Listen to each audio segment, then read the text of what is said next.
Salibonani bantwana benkosi, liyabingelelwa ngelihle igama lomfeli wethu Jesu ozayo masinyane. Singakangena enkonzweni yanamhlanje, kasikhulekenini. Babo ingcwele, babo thandekayo, siyabonga ukuvuswa, siyabonga ugcinwa ebudeni bosuku. Uyasilalisa, uyasivusa, uyasithungamela, uyasivikela engozini esizibonayo lengozini esingaziboniyo. uNkulunkulu uyammangalisa, akekho ofanana lawe, asikho isihlobo esinjengawe, lukufanele udumo.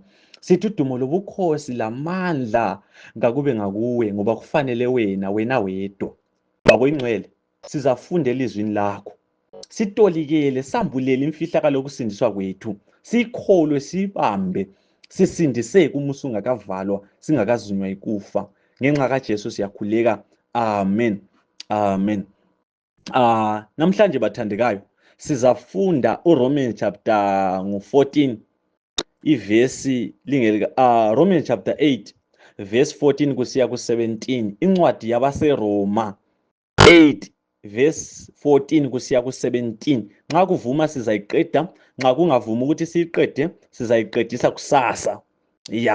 Sikhuluma ngethemba elibusisiweyo, the blessed hope. Hallelujah, hallelujah. Bathandekayo, siphile emhlabeni lapho okufiwa khona, siphile emhlabeni wezimfa. Lapho abantwana befelwa ngabazali, abazali befelwa ngabantwana, amadoda afelwa ngabafazi bawo, abafazi bafelwa ngamadoda abo. Madoda abazalwane, emhlabeni kuyafiwa man, emhlabeni kuyafiwa. Ngumhlaba ogcwele izintandane labafelokazi. We are living in a world where death respects no gender, position or age. Ukufa vela kulandaba lokuthi unganani, ukufa kulandaba lokuthi ungoyini, ukufa kulandaba lokuthi ulani empilweni. Vele madoda, ukufa kakubuzi iminyaka yakho. Nxa isikhathi singatshaya, lanxa ungumntwana wesikolo, lanxa use-university, uphumelele ezifundweni zakho, ukufa kungafika uyafa. Uyezwa yini? Vele ukufa kakubuzi ukuthi wena ulani empilweni. Lanxa ulezikhundla eziphezulu, ulipholisa, kumbe ulisotsha, kumbe usebenza khona ngale ema-ofisini kahulumeni, ukufa isikhathi singatshaya sokuthi ufe, uyafa unjalo. Uyezwa yini? Ukufa kuyimbulu, akulandaba lokuthi ulani, kakubuzi iminyaka yokuthi usuleminyaka emingaki ukuthi ngingakuthatha. Ukufa vele akubuzi khona lokhu. Uyezwa yini? Ukufa kakubuzi. Yikho abantwana abancane besifa betshiya ogogo abagugileyo, ngenxa ukuthi ukufa kuyabulala omdala, kwesikhathi kutshiya omdala kuthatha omncane. Yikufa lokho. Omunye umhlabeleli waze wahlabela wathi yena, ngafika eKhezi ngabona imizi eminengi ivaliwe, ngafika eCholotsho ngabona imizi eminengi ivaliwe, ngafika eLupane, eNkaya, eGwanda, ePlumtree, imizi eminingi yayivaliwe. Uthi umhlabeleli lo, ngase ngibuza ukuthi kanti indaba kwenzakalani ngemizi evaliweyo? Impendulo ithi yona ukufa kuqeda abantu. Bathandekayo, imizi eminingi yavalwa, kwafakwa amahlahla ngenxa yokufa. Ungafika emadolobheni kuma-graveyards, uyahamba 3 kilometers, ngiyakutshela, uphakathi kwamathuna, amanye 4 kilometers, amanye 5 kilometers, kungamathuna kuphela. Uyayizwa yini indaba la? So madoda, emhlabeni kuyafiwa man, emhlabeni kuyafiwa man. Abathandwa bethu basitshiya sidangele, sikhathazekile, sidabukile, silembuzo eminingi kakhulu. Uyayizwa yini indaba la? Emzini lapho kwakuphekwa khona ngebhodo size 10, kwasala kuphekwa ngesipotshwana, ngebhodo elincane. Lapho kwakuphakululwa khona imiganu engu-12, kwasala kuphakululwa 4. Eminye imiganu abanikazi bayo sebefile. Uyayizwa yini indaba la? Siyathi sisaxoxa, so sisajabula, sikwanile, siyimuli, sihleka, sikholisa, sisidla mnandi, kufika ukufa kuthatha oyedwa. Sithi sikubonile kubuye ukufa kuthatha omunye, sithi sikubonile kuthatha omunye. Uyayizwa yini indaba la? Siphile emhlabeni onjalo, olezimfa ndawo zonke. Uyayizwa yini indaba la? Ukufa kakuhloniphi umuntu. Kodwa zwana la, lanxa kunjalo, sigulelwa, sifelwa, zwana, sinalo ithemba kuJesu. Uyezwa yini? Uthembisile othembakeleyo. Ngolunye usuku uJesu uzabuya asithathe siyohlala naye phakathi. So madoda, bazalwane, silethemba. The hope bears our spirit up. lanxa sifelwa ngesibathandayo, we are not parted forever. We shall meet with our loved ones who sleep in Jesus. They shall come again from the land of the enemy. The life giver Jesus is coming, bathandekayo. Abakithi abakade bafa nxa befe bekholwa, nxa befele ngaphansi kwesiphambano, nxa befe beyamukela ivangeli, nxa befele kuJesu, baza kubonwa. Sizahlangana phambili le. Inyembezi zokulilelana ziza kwesulwa nguJesu.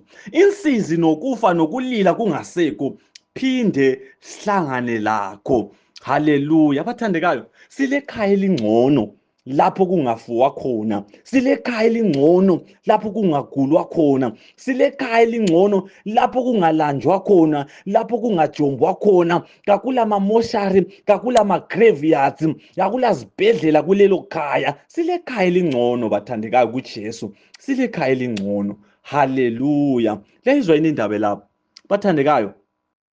Njengoba sisalindele lolo suku lokubonakala kwenkosi, ngifuna ukukhuluma ngendlela uNkulunkulu asisiza ngayo lapha emhlabeni, lapho sisalindele ithembe libusisiweyo lokuza kwakhe kwesibili. Yazwana la. Lapha emhlabeni okunengi okwenzakalayo singabe singakuzwisisi ukuthi wayikusenzakala kithi. Abanye baze babuza ukuthi wayimi Lord. Kungani mina nsuku zonke?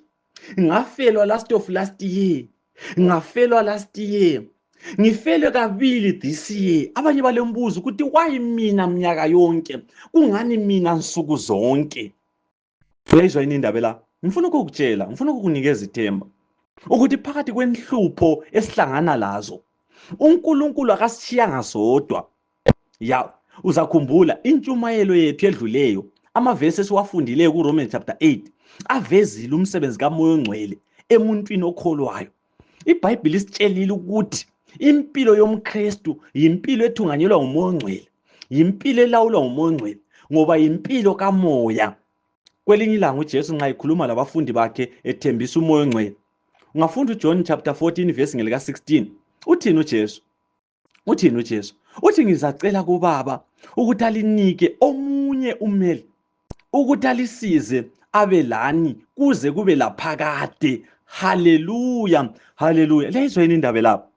Ngenxa yokuthi uJesu wayesazi ukuthi usithiye emhlabeni lapho esizahlupheka khona, lapho esizafelwa khona, lapho esizagula khona, lapho esizakhathazeka khona. uJesu uthi nxa ngibuyela kuBaba angisoze ngithiye lodwa. Uyezwa yini?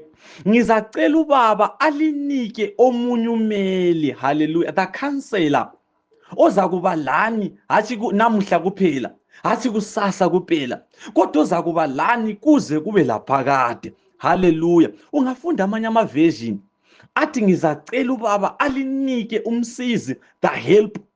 Amanye amaversion athi ngizacela uBaba alinike omunye umduduzi, the comforter. Haleluya. Bazalwane abathandekayo, zwanini la. Emhlabeni ugabha intokozo yethu. Nxa sikholwa kasishiyanga sodwa. Uyezwa, kasisalanga sodwa.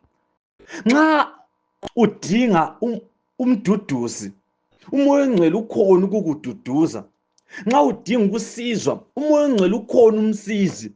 Nxa udinga ukumela, uMoya oNgcwele ukhona umeli. Nxa udinga ukufundiswa, uMoya oNgcwele ukhona, he will guide you into all the truth. Haleluya. Madoda abazalwane, kasibambeni. Zwana la. Ngakutshela ngathi uMoya oNgcwele kasindisi. Uyezwa yini? Ngakutshela ngathi uMoya oNgcwele umsebenzi wakhe ayisiwo ukuthi ukusindisa. Lapho uJesu emhlabeni walanda ukuzosindisa izoni. uJesu engikhuluma ngaye la, sasindiswa nguJesu. uMoya oNgcwele yena akasindisi, kodwa uyasisiza ukuthi siphile impilo yabasindiswayo. uMoya oNgcwele usenza senze. uMoya oNgcwele uveze kukaKristu kithi. Ngakuhlabelela ingoma yamasabatha ethi yona Moya oNgcwele mfundisi wami, veze kukaKristu kimi. Umsebenzi kaMoya oNgcwele ukuveze kukaKristu kuwe. Zwana ungabhenisi, ungasadalali uzama ukuveza kukaKristu kuwe. Umsebenzi kaMoya oNgcwele. Haleluya. Moya oNgcwele, he is in us, helping us in terms of Christian living until the glorious and blessed hope. Haleluya. Ukhona umoya ongcwele kithi, uyasisiza, uyasiduduza, ya umoya ongcwele uyasifundisa. Haleluya. Asisalanga sodwa man, asisalanga sodwa man. Zwana la Romans 8 verse 15. Romans 8 verse 15. Uthini uverse 15? Uthi ngoba kalamukelanga umoya olenza libe yizigqili ukuze liphile ngokwesaba, kodwa lamukela umoya wobudodana, njalo siyamemeza ngawo sisithi Abba Baba. Haleluya, haleluya. Madoda abazalwane, yayizwa yini indaba la? Kasamukelanga umoya wobugqili. Ya, yibuphi ubugqili uPaul akhuluma ngabo lapha? Ya, ungafunda uGalatians chapter 5 verse lika 1. uPaul uthi yena uKristu wasikhululela ukuthi sibe lenkululeko. Haleluya. Ngakho manini liqine, lingavumeli ukuthi libotshelwe futhi ejogweni lobugqili. Uyayizwa yini indaba la? Ngakutshela ngathi uPaul nxa ekhuluma ngobugqili ukhuluma ngelegalism. Ya, ilegalism yikuzama ukusindiseka ngomthetho, yikuzama ukusindiseka ngemisebenzi yakho. Uyayizwa yini indaba la? Akula kuthula ngaphansi kwelegalism, akula themba ngaphansi kwelegalism. Ya, ngaphandle umuntu welegalism engabonakala sengathi ngumKristu, kodwa kahle kahle umuntu welegalism uphila ngokwesaba. Uyayizwa yini indaba la? Uyayizwa yini indaba la? Omunye angabuza uthi kanti manje Ndlovu, nxa ngiphila ngokwesaba kwenzakalani? Zwana la, ngizakufundela amavesi. 1 John chapter 4 verse ngelika 16 kusiya ku18. Zwana ithi iBhayibheli ithini? Zwana ithi iBhayibheli ithini? Ithi siyazi njalo siyathemba uthando uNkulunkulu alalo kithi. uNkulunkulu luthando, ohlala ethandweni uhlala kuNkulunkulu, lo nkulunkulu kuye. Haleluya. Uyayizwa yini indaba lapho? Uyayizwa yini iBhayibheli? Ithi siyazi njalo siyakholwa. Umbuzo uthi siyazini, sikholwani? Kuyini kahle kahle esikwaziyo lesikukholwa njengamaKristu? iBhayibheli ithi yona sethembe uthando uNkulunkulu alalo ngathi. Uthando lungelamngcele, the unconditional love. Siyakwazi njalo siyakholwa ukuthi uNkulunkulu uyasithanda. Sethembe lolu thando uNkulunkulu alalo ngathi. uNkulunkulu akasithandi ngoba senza kahle. uNkulunkulu akasithandi ngoba sifanele ukuthandwa. Kodwa uNkulunkulu uyasithanda ngoba uluthando. uNkulunkulu ukuthanda imvelo yakhe. Haleluya. Zwana uvesi ngu17 ka 1 John chapter 4. Ithini iBhayibheli? Ithi uthando luyapheleliswa kithi ukuze sibe lesibindi ngosuku lokwahlulelwa, ngoba kulumhlaba lathi sinjengaye. Uyayizwa yini indaba la? Ya, wena nxa usesaba ukwahlulelwa, vela ukazwisisa uthando lukaNkulunkulu kuwe, awukapheleliswa othandweni. Zwana ivesi elandelayo, verse 18 ka 1 John 4. Ithini iBhayibheli? Ithi othandweni akula kwesaba. Uthando olupheleleyo luyaxotsha ukwesaba, ngoba ukwesaba kukhumbuza isijeziso. Umuntu owesabayo kapheleliswanga othandweni. Uyayizwa yini indaba lapho? Madoda abazalwane, okwenza sibe lesibindi ngosuku lokwahlulelwa kayisikho ukuthi senza kahle, kodwa okwenza sibe lesibindi yikuthi kulumhlaba sinjengaye. Ngifuna ubambe la, zwana la. Yonke imisebenzi ezalwa yikwesaba uNkulunkulu kayamukeli. Ngamanye amazwi, nxa wena usenza kahle kumbe ukhonza ngoba usesaba igehena, yisono. Uyezwa yini? Yisono. Vele kawupheleliswanga othandweni nxa usesaba. Madoda, liyayizwa yini indaba la? Thina siyathanda ngoba yena wasithanda. La sekwahlulelweni kasesabi kujudgment, ngoba wasisindisayo nguye osimeleyo. Madoda, kasiyibambeni, kasibuyele kuRomans chapter 8 verse 15. Ithini iBhayibheli?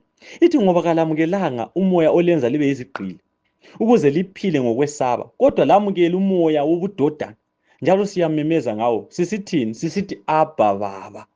Uyayizwa yini indaba la? Ungafunda ibala elithi Abba ngolimi iBhayibheli yabhalwa ngalo, litsho ukuthi baba. So nxa kuyikuthi uAbba usho ukuthi baba, ngamanye amazwi ivesi le ithi yona ngoba kalamukelanga umoya olenza libe yizigqili ukuze liphile ngokwesaba, kodwa lamukela umoya wamadodana, njalo simemeza ngawo sisithi baba Baba. Uyayizwa yini indaba la? Haleluya. Ngamanye amazwi, Ya, ngamanye amazwi, lobu ngumJuda, lobu ngowezizwe, akulandaba.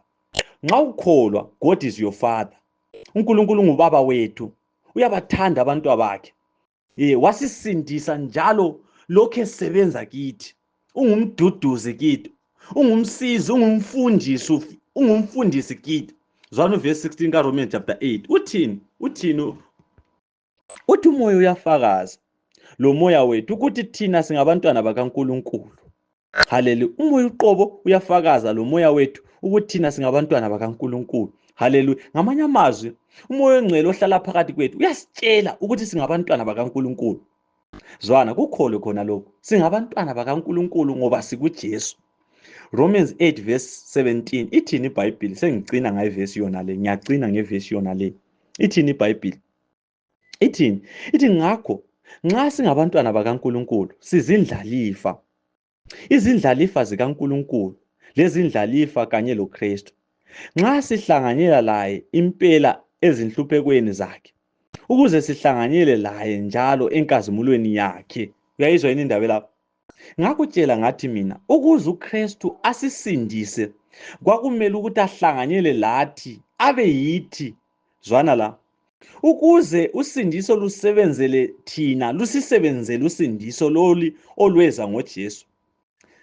Kumele sihlanganyele loJesu. Ngamanye amazwi, ukufa kwakhe yikufa kwethu, impilo yakhe yimpilo yethu. Nxa sesibalwa kanye loJesu, nxa sesimunye loJesu, kutsho ukuthi konke okuliqiniso ngoJesu kuliqiniso futhi ngathi. Uyayizwa yini indaba la? Nxa sesibalwa kanye loJesu, nxa sesimunye loJesu, kutsho ukuthi konke okubi lokuhle okuliqiniso ngoJesu kuliqiniso futhi lakithi. Uyezwa yini? Kuliqiniso ngathi. uJesu efika lapha emhlabeni wayevele ezulwini. Ngakutshela ngathi mina uJesu wayengasomuntu kodwa nguNkulunkulu owenza umuntu. So uJesu efika lapha emhlabeni wayevele ezulwini. Umhlaba lo kwakungayisilo ikhaya lakhe original. uJesu indodana kaNkulunkulu wayevele ezulwini. Kodwa weza emhlabeni obuswa ngomubi uSathane. Uzakhumbula uJesu nxa ekhuluma labafundi bakhe ngale, uthi umbusi walumhlaba uSathane uyeza kodwa ngilani laye, angilakho kwakhe. Uyayizwa indaba la? So umhlaba lo ubuswa nguSathane. So uJesu nxa wayesiza emhlabeni wabuya ku territory kaSathane. So uSathane esebenzisa umhlaba wenza impilo yabanzima kuJesu. uJesu wahlupheka kakhulu lapha emhlabeni ngoba wayengayisuye walumhlaba. Lizakhumbula kwelinye ilanga ekhuluma labafundi bakhe. Uthini uJesu? Uthi umbuso wami kayisiwo walumhlaba. So madoda, wahlupheka uJesu, kodwa ukuhlupheka kwakhe kwakungokwesikhathi esincane. Uyezwa yini? Kwakungokwesikhatshana. Wahlupheka uJesu. Ehlupheke njalo evuma ukuhlupheka ukuze thina sisindiswe. Uyayizwa yini indaba la?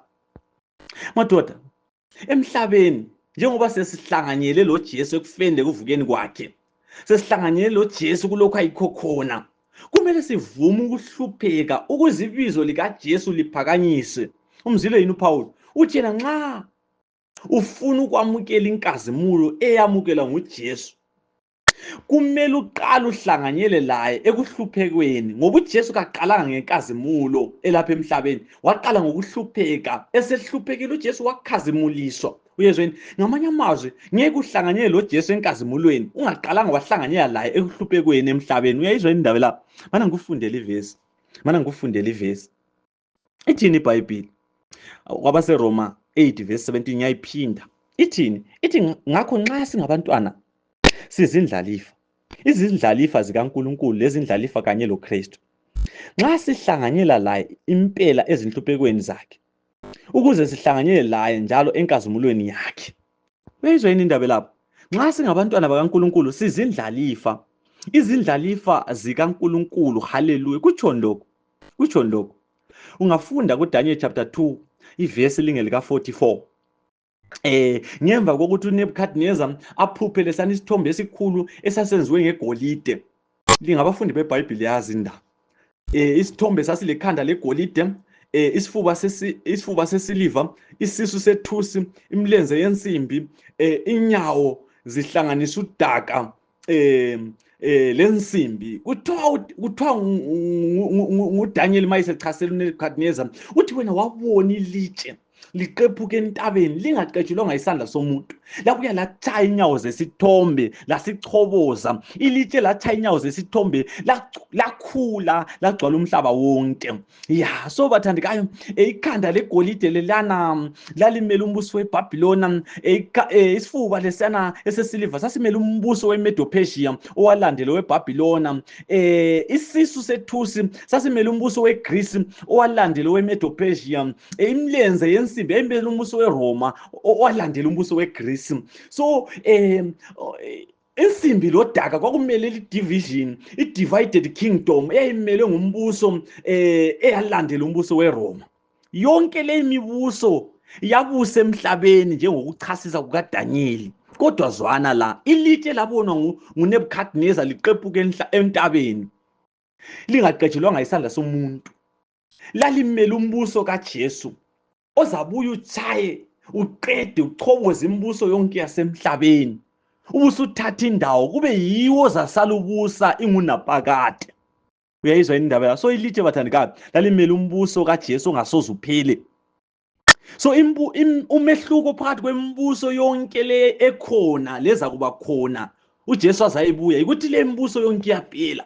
That's why silabo president abangena baphume silenkosi ezingena siphume kodwa ngizakutshela ikhona inkosi ezayo nguJesu. uJesu uyabuya bathandekayo umbuso wakhe kawusoze uphele. Le mbuso yonke yasemhlabeni elivotelayo lapha lokho libanga lisilwa la lingabantu bepolitiki ngizalitshela iyaphela le mbuso le ungaphelele kubeni ngowepolitiki emhlabeni. Zwana kulombuso ongasoze uphele umbuso kaJesu. Lo mbuso kasiujoin ngokuvota ngeminwe yethu siujoin ngokuvota ngokukholwa. Hallelujah hallelujah. Ngafunda uDaniel chapter 7 iBhayibheli lithi abangcwele bophezulu konke bazabusa lo Jesu kuze kube laphakade. Uyayizwa yini indaba la? Ngifuna ukufunda enye ivesi ngoba phela madoda sizindlalifu uyezwa yini sizindlalifu. Sambulo 20 ivesi lingelika 6. Uthini uSambulo 20? Uthini uSambulo 20 verse 6? Ithi iBhayibheli babusisiwe njalo bangcwele baphi labo abahlanganyela ekuvukeni kwakuqala. Uyayizwa yini iBhayibheli? Ithi babusisiwe njalo bangcwele baphi labo abahlanganyela ekuvukeni kwakuqala. Ukufa kwesibili akulamandla phezukwabo. Kodwa baza kuba ngabapristi bakaNkulunkulu labakaKristu njalo bazabusa laye okweminyaka eyinkulungwane. Uyizwile ivesi ngiyayiphinda man ngiyayiphinda. Babusisiwe njalo bangcwele labo abahlanganyele ekuvukeni kwakuqala. Ukufa kwesibili akulamandla phezukwabo. Kodwa baza kuba ngabapristi bakaNkulunkulu labakaKristu njalo bazabusa laye okweminyaka eyinkulungwane. Hallelujah hallelujah. Madoda liyayizwa yini indaba la? Madoda iBhayibheli imnandi man. iBhayibheli imnandi. iBhayibheli iyabusisa. iBhayibheli iyasinikeza ithemba man. iBhayibheli iyasinikeza ithemba. Uzwile kuthiwe ngobani abalesabele ekuvukeni kwakuqala? Abakholwayo bathandekayo ukuthi abalesabele ekuvukeni kwakuqala. iBhayibheli lithi babusisiwe abelesabele ekuvukeni kwakuqala. Bese isithi iBhayibheli ukufa kwesibili akulamandla phezukwabo. Hallelujah. Why ukufa kwesibili kungelamandla phezukwabo abakholwayo? Ngoba kuJesu madoda sesafa ukufa kwesibili. Uyezwa ngoba ukufa kwesibili sakufa kuJesu. Line elalikhona siqala ngalitshela ngathi kulokufa okubili kulokufa okuqala lokufa kwesibili. Ukufa kokuqala ngakutshela ngathi kweza ngenxa yevangeli. Uyezwa ukufa kokuqala kubulali kulala lokhu uyezwa uJesu uzaqeda ngakho. Kodwa kulokufa kwesibili okungelathemba okwabantu abangakholwayo abantu abaphika ivangeli. Ngifuna ukukutshela mawuphika ivangeli hayi ngezwe omunye umhlabeleli ehlabele ethi akulandaba sonke sophelele emhlabathini. Ngifuna ukukutshela ukuthi sonke asoze siphelele emhlabathini uyezwa yini? Asoze siphelele emhlabathini. Abanye baza kwamukeliswa ukufa kokubhubha ukufa kwesibili ibaphi labo? Laba abaphika uJesu abalivangeli liza kuba ikudla komlilo uyezwa yini? Ngoba uJesu wasenzela konke. uJesu wasisindisa kuKristu. Wena okwakho ikwamukela usindiso olufihlwe kuJesu. So iBhayibheli ithi yini? Ithi ukufa kwesibili akulamandla phezu kwabakholwayo. Ngoba kuJesu madoda sesafa ukufa kwesibili. Yeah, Jesus took the pain, thina we are enjoying the benefits. Mina lawe nxa sikholwa kuJesu ngeke sisafa ukufa kwesibili, ngoba ukufa kwesibili sakufa kuJesu. Haleluya, haleluya. Kukhona okunye engifuna ukubambe okukhulunywa nguJohn la kuleli verse. Masivala, funa ubambe lokho. Okokuqala, uJohn uthi yena abakholwayo ngeke sisalinyazwa ukufa kwesibili, ngeke sisabhubha. Abesesithi uJohn, sizabusa loJesu okweminyaka eyinkulungwane. Haleluya. Leyizwe yini indaba la? Leyizwe yini indaba emnandi? Haleluya. Lalelani indaba emnandi man. Omunye angamangala athi, iminyaka eyinkulungwane yonke le. Sabe sisenzani ngeminyaka eyinkulungwane? Zwana la. Iminyaka eyinkulungwane minengi kithi emhlabeni wesono. Uyezwa yini? Ngeke ngizwa abantu nxa umuntu esegula kakhulu, umzwe engasafuni lokuphila ngenxa yenhlungu yabe lazo. Umuntu wabantu yabe sephila impilo eminyaka okuyi50 kuphela, kodwa ngenhlungu yabe kuzo yabe ngasafuni ukuqhubeka ngempilo ngenxa yenhlungu lamapheni kusemhlabeni wesono. Uyezwa yini? Ya, abanye ngeke bezwe bekhuluma bebancane, mina vele ngifuna ukufikisa 100 years. Hayi phela nyabe senduhlupho. Yayizwa iminyaka ebalwe emhlabeni, iminyaka emincane kakhulu, kodwa siyabe sesikhathele ngayo. Zwana, iminyaka le ebalwa liBhayibheli la kuthiwa yinkulungwane. Ya, ayisiyo yasemhlabeni le. Uyayizwa yini? Asiyo yomhlaba wesono le. Uyezwa yini? Ayisiyo semhlabeni wesono le. Nxa sesifika ezulwini bathandekayo, iminyaka vele kayisoze ibalwe ngoba siyabe sesiphila ingunaphakade. So vele iminyaka eyinkulungwane le iyabe ifana lokucwayiza kweso. Isikhatshana leso, uyezwa yini? Ngoba futhi siyabe sikholisa. Into emnandi bathandeka ayidluli vele masinya. Vele ngeke ubone ukuthi isikhathi side nxa ukholisa. Uyabona ngathi kuphele masinya. So iminyaka eyinkulungwane ezulwini iyafana lokucwayiza kweso. Ngathi umuntu uvalile ihlo livule fast, uyezwa yini? Ya, ngoba kuyabe kungasekho kusihluphayo. Sabe sesikholisa ukukhonza, sidumisa uNkulunkulu ohleli naphakade. Sidumisa uNkulunkulu ngecebo losindiso throughout the ceaseless ages of eternity. Omunye ngabuza ukuthi manje Ndlovu, nxa iminyaka eyingu1000 isiphelile sizokuya ngaphi? Zwana la, ungafunda iBhayibheli lakho. uJohane wayibona iJerusalema isehli vele ezulwini. Okutsho ukuthi ngemva kweminyaka eyinkulungwane, ya, uNkulunkulu uzasusa isihlalo sakhe ezulwini ngale aze nasemhlabeni. Ya, umhlaba unalo ohlabayo, umhlaba ohlamukela uNkulunkulu. Kwelinye ilanga uza kuba isigodlo sikaNkulunkulu, isigodlo sakomkhulu, isigodlo senkosi yamakhosi. Haleluya. Sambulo 20 ivesi ngelika 5. Uthini uSambulo 22 verse 5? Sambulo 22 verse 5. Akusayi kuba khona lobusuku futhi. Kazikusweleka kakuyi kusweleka ukukhanya kwesibane loba okwelanga, ngoba inkosi uNkulunkulu izazikhanyisela. Mathandeka, mana ngiphinde ivesi le, mana ngiphinde ngifunde kahle. Akusayi kuba khona lobusuku futhi kuswela ukukhanya kwesibane loba okwelanga, ngoba inkosi uNkulunkulu izazikhanyisela njalo izabusa kuze kube nini. Haleluya. Madoda kasibambeni, sizabusa loJesu ngoba sizindlalifa. Uyezwa yini? Sizabusa loJesu ngoba sizindlalifa. Thina sizinkosi kuJesu. Uyezwa yini? Sizinkosi kuJesu. uJesu yinkosi yamakhosi yakhona. Thina sizinkosi, uJesu yinkosi yamakhosi. So sizabusa loJesu. Madoda, kawufisi yini ukwenziwa inkosi? Kawufisi yini ukwenziwa inkosi? Zwana la, inkonzo yokugcotshwa kwakho ukuthi ube yinkosi.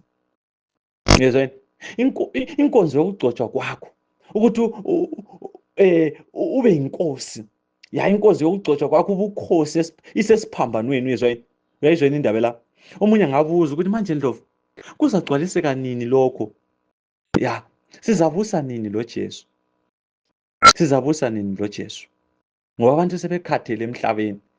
Abantu sesikhale kwenila. Abanye baze bahlabela wathi we have buried enough. Everything have gone wrong. Konke konakele emhlabeni. Sesingcwabe besazwela. Ya, abanye sebeze bengasafunda ukuya emngcwabeni, sebengcwabe kwazwela. Ya ubizwa ngale nsuku zonke izimfa, kuyagitshwa. Bayabuza abanye ukuthi manje lezi zinto Ndlovu okhuluma ngazo njengoba sesizwele kanje zizogcwaliseka nini? Sizabusa nini lo Jesu? Zwana. Nxa sesikhazimuliswa, nxa uJesu ebonakala, thina sofana naye. Liyayizwa indaba la? Ya. Sizobusa bathandekayo. Sesikhazimuliswa ekuzeni kukaJesu kwesibili. Ya. Omunye ngabuza ukuthi manje Ndlovu yini eyenzeka manje sisasemhlabeni njengoba usithi wena sizobusa uJesu ebuya manje kuyini okwenzakalayo manje nxa sisasemhlabeni? Madoda, ngaphansi kwelanga sizahlupheka. Uyezwa yini? Sizahlupheka ngoba siphila ku territory kaSathane. Angifuni ukukududuza, ukuthembisa impilo enhle etshelelayo emhlabeni. Sizagulelwa, sizafelwa, sizalamba. Kube nzima. Kodwa zwana la, lokhu kuhlupheka ngokwesikhatshanyana. Uyezwa yini? Abanye bahluphekile emhlabeni man. Kunzima, baphikwa ngabazali, baphikwa izihlobo. Ya kunzima emhlabeni. Zwana, siphila ku territory kaSathane. Lezo zinto ezenzakalayo ngezangaphansi kwelanga futhi ngezosikhatshanyana. One day it shall come to pass. Kuzadlula. Uyezwa yini? Angazi yini manje kuhlukumezayo. Zwana, it shall come to pass. Thula my friend, nothing is permanent in this world. It shall come to pass. uJesu Kristu lidwala, konke okunye kuzadlula. Ithemba lethu kuza kukaJesu. Zonke inyembezi zizokwesulwa sesihleli noJesu. Zonke inyembezi zizakwesulwa sesihleli noJesu. Lanxa wafelwa izihlobo wasala uyedwa. Ya zwana la, lanxa wasala uyintandane. Wafunda nzima, abanye baphelelwa nje amathuba esikolo ngenxa yokuthi baswela izimali, abazali sebelele. Ya wasala uyedwa ungelamntwana wokuthuma, ukufa kuthanyela abantwana. Zwana la, sizohlangana lezihlobo kungasekho ukufa. Ya sizahlangana lezihlobo nxa uJesu ebuya. Uzaqhaqha amathuna. Uyezwa yini? Uzabiza abangcwele abalele emathuneni. Wena into okumele uzenzele yona yikufihla impilo yakho kuJesu. Zwana, bazisa isikhiye sethuna lakho kuJesu. Uyezwa yini? Ngihamba uyefunda ku Revelation chapter 1 ngalokusambulo. uJesu mayekhuluma uthi mina ngokuqala lokugcina. Ya uAlpha lo Omega. Mina ngilesikhiye sethuna sendawo yabafile, isikhiye sokufa. Ngamanye amazwi mina yimi engikwazi ukukhiyunula emathuneni. Ngilalo ikhiye. Uyezwa yini? Ngilasi isikhiye, nguJesu okhulumayo. Ngihamba uJesu wademonstrate ukuthi ulasi isikhiye engcwabeni likaLazaro. Ya uLazaro efile selensuku ezine, abantu sebekholwa uLazaro sokuphelile ngaye, usenuka. uJesu wafika wakhiyunula ingcwaba likaLazaro, wathi Lazaro vuka. Lazaro wavuka. Uyezwa yini? Ya uJesu lasi isikhiye. Zwana, wena into ongazenzela yona usaphila ungakafi. Yamukela uJesu njengenkosi lomsindisi wakho. Vuma uJesu akusindise. Bazisa isikhiye sethuna lakho ungakafi. Uyezwa yini? Nxa ungafi uJesu uzalivula ithuna lakho. Isikhiye sibaziswa esiphambanweni, isikhiye sibazwa ngokukholwa. Uyezwa yini? Yabanye abaningi uyakwazi ukuthi iproblem yethu abantu sizihlupheka kakhulu ngokungcwatshwa kwethu. Ya sajoyina ama society kwamakhaya ngapha kulabo kings and queens, kulabo doves, kulabo nyaradzo, kulabo kleintel, kulabo Holland. Zonke lezi ama society lawa right. Uyezwa yini? Eyakuncedisa ukuthi abakini bangaspendi too much nxa bekulahla. Zwana ngikutshele ungapheleli kubo doves labo nyaradzo labo kings and queens. Ungapheleli lapho. Uyezwa, ungapheleli lapho ngoba labo into abazakuyenzela yona bazakuchiya ethuneni ufile futhi ungelathembu. Uyezwa, labo kabakwanisi ukuvusa, bayafika bakungcwabe bahambe phinde futhi bavakatshele ethuneni lakho. Ngifuna ukukunxusela kuJesu uzojoyina okuthiwa yi-Resurrection Society, isociety yovuko.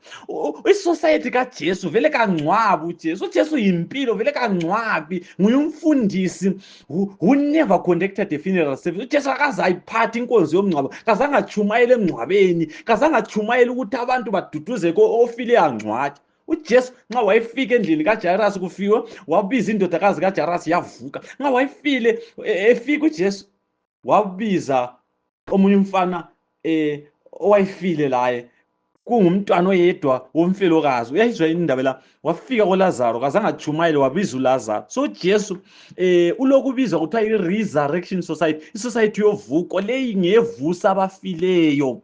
Abangcwele banalo ithemba labo nguJesu. uJesu uphethe isikhiye sokuvusa abafileyo, isikhiye sokukhiyunula amangcwaba abakholwayo. Wena bazisa isikhiyo sakho, joyina i-Resurrection Society, joyina isociety yovuko ngokukholwa. Yamukela uJesu man, kulula yamukela uJesu. Ukwamukela uJesu wamukela konke kuJesu.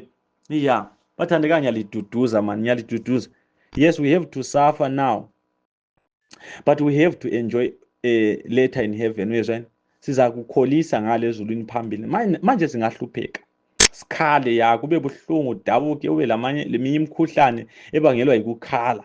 Zwana, uhlupheka kabili. Uyahlupheka emhlabeni uthi usahlupheka khonapho ukhale kakhulu, kuvuka omunye umkhuhlane obangelwa yikukhala, chawa ngapha la ngapha njengesigubhu. Uyezwa, yeah, kusemhlabeni. But ngifuna ukukutshela okumnandi yilokho, ukuthi siqala ngokuhlupheka sizagcina ngentokozo ezulwini. Ungakhathazeki sihlobo sami, lanxa usebunzimeni linda, ungasoli, ngoba kusilindele ukwethaba, kusilindele ukuthi wena woze esiphambanweni. Uyezwa yini? Yamukela uJesu usindiswe, ulinde ngaphansi kwesiphambano. Kukhona ibus stop, anti mali siya emabhasini, siya emathawuni ngale, liya ku-bus stop, ukuthi ibhasi nxa isidlula eya ethawuni ikuthola ku-bus stop. Ngifuna ukukutshela ukuthi ikhona ibus stop yabasindiswayo, ikhona ibus stop yabangcwele, lapho isitimela sezulu esizaqoqa khona abangcwele. Bus stop leyi ngaphansi kwesiphambano. Uyafisa yini ukusindiseka? Uyafisa yini ukuphawulwa? Uyafisa yini ukwenziwa ilunga lombuso? Uyafisa yini ukuthi upheleliswa? Leyo nkonzo ikhona esiphambanweni. Uyafisa yini ukujulukelwa ligazi likaJesu? Uyafisa yini ukwehlukaniswa lesono? Uyafisa yini ukudilizwa imvelo endala? Leyo nkonzo ikhona esiphambanweni. Esiphambanweni laphaya umsindisi wachitha igazi lami khona ngagezisiswa. Dumisa yena, dumisa yena, dumisa ibizo lapho kwahlanjwa inhliziyo, sengizodumisa yena. Mfowethu ngiyakubiza, dadewethu ngiyakubiza, mama ngiyakubiza, baba ngiyakubiza, nawami ngiyakubiza. Woza kulo mthombo omnandi, kuwo uziphose namhlanje, uhlanjisiswe uphelele, ubusudumisa yena. Haleluya. Woza kulo mthombo omnandi, kuwo uziphose namhlanje. Ayikhona kusasa, ayikhona next week. Vuma nxa usizwa ilizwi, ungalindi kusasa. Ngikutshelile ngathi ukufa akula sikhathi okuza kutshela sona, kuza kusifikela khona wena ungakwazi. So ngenxa yaleso sizathu ukuthi kawukwazi, woza kulo mthombo omnandi, uziphose kuwo, uhlanjisise uphelele, usudumisa yena. Haleluya. Babo ingcwele bayavuma, abafowethu bavuma, odadewethu basindise.